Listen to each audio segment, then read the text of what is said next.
Yes. So then what happened was,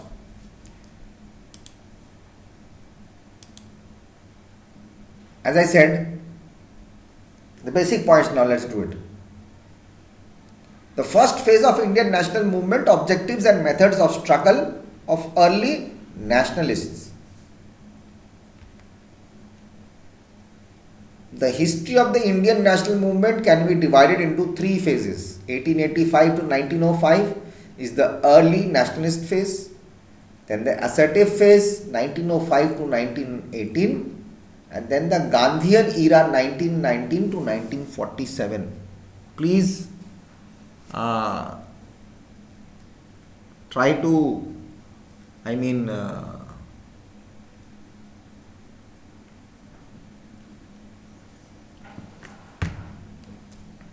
write down. From 1885 to 1905, Congress was led by few leaders called as early nationalists. Most of them were educated lawyers, teachers, doctors, journalists, professionals, and many of them had studied in England. The leaders included W.C. Banerjee, Rashbihari Ghosh, Dadabhai Naoroji, Ranade, Gokhale, P.R. Naidu, Madan Mohan Malviya, and whom?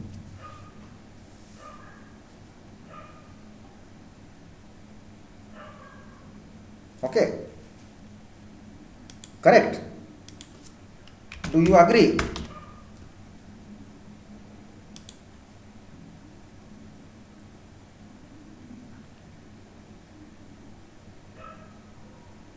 You agree to it, right?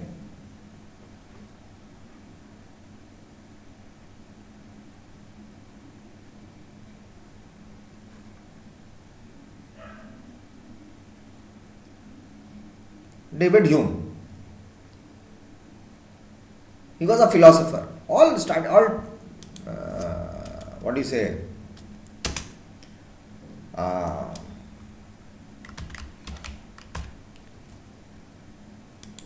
Educated people.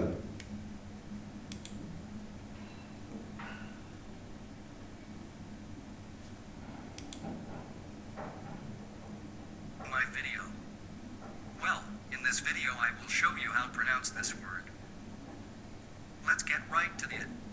Humes. Okay. So this is what happened. Humes was there.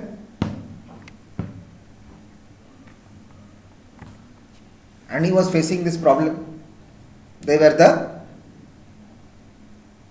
early nationalist phase.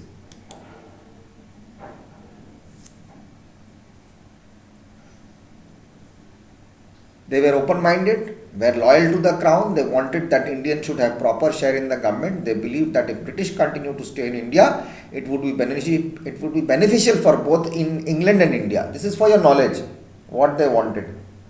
They demanded for reforms, however, their demands were moderate. That's why they were called the moderate phase. I have given you this explanation.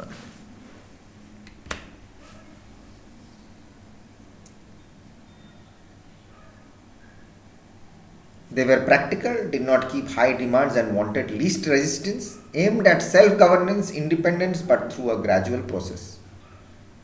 They sowed the seeds of democracy in the minds of Indians, avoided serious oppositions.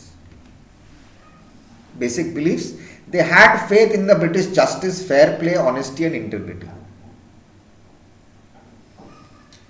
They hoped that the British would grant home rule to Indians.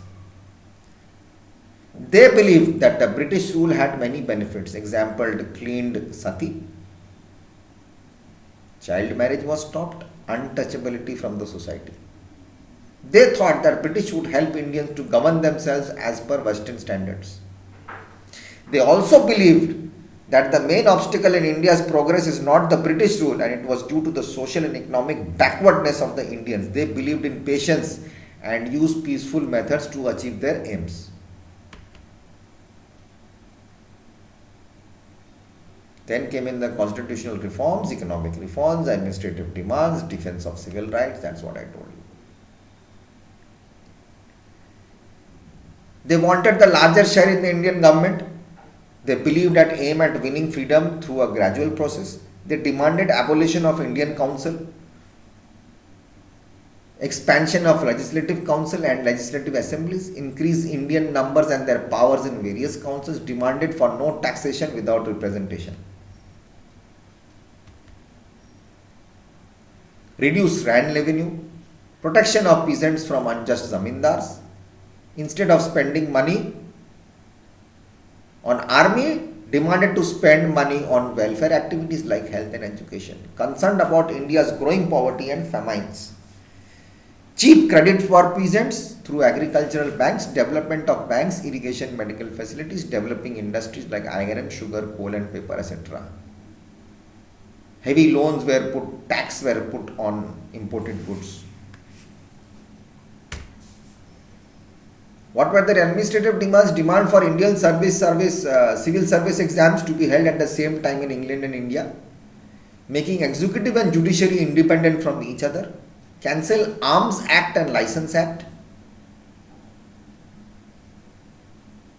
Employment of Indians at higher administrative posts. Spread of primary education among masses, improving the police system.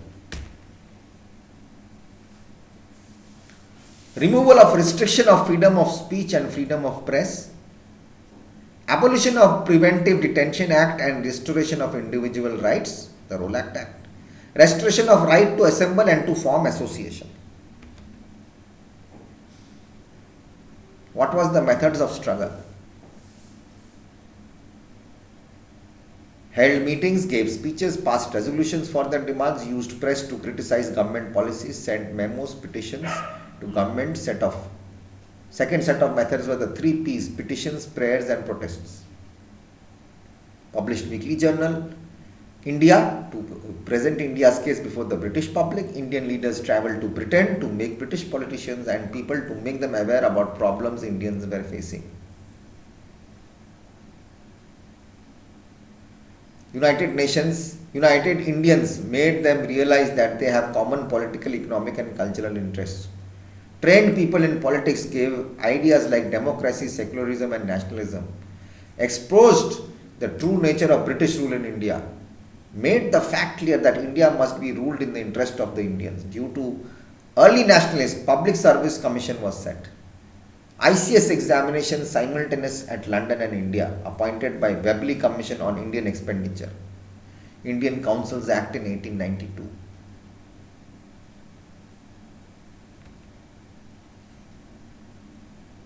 Dada Bhai Naroji, the grand old man of India. He was an unofficial from Mumbai. He was an unofficial ambassador. Stayed in England and was an unofficial ambassador. Founded London Indian Society in 1865 with W.C. Banerjee. Presented important matters related to India in British Parliament.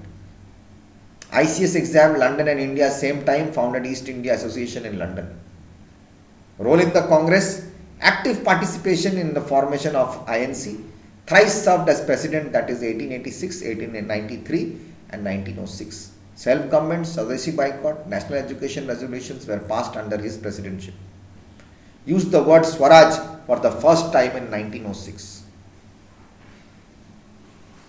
Exposed the economic ills of India, published books and spread awareness that the British rule was an obstacle in India's progress. Gopal Krishna Gokhale, the political guru mentor of Gandhi. Gandhi's guru, persuaded the British for reforms from Kolhapur, criticized British government for huge expenditure on army, racial discrimination policy in appointments of high post-production tax on cotton, passed the Minto-Morley reforms, worked as a member of the IPSC and demanded to increase numbers of Indians in higher services, tried to stop partition of Bengal during the visit to England. Servants of the Indian Society of 1905 set up SIS. Its main aim was to train national leaders to serve the nation. Role as a member of the ILC, the Imperial Legislative Council 1902. Reduced salt duty, no excise duty on cotton goods, toll tax bill for primary education. Toll tax removed, bill for primary education, better jobs for educated Indians, reduced land revenue. Then came Surendranath Banerjee, the father of Indian nationalism, or the Indian Burki. Surendranath Banerjee.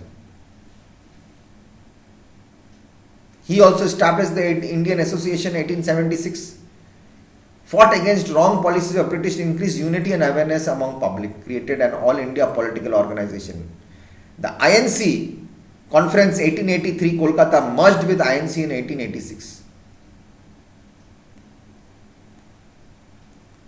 They all came together. Political ideas, edited newspaper Bengali, powerful tool. Book, Nation in the Making, Self-Government. Opposed Arms Act, Vernacular Press Act, lowering IPS exam age from 21 to 19. Opposed the Morley-Minto reforms and partition of Bengal.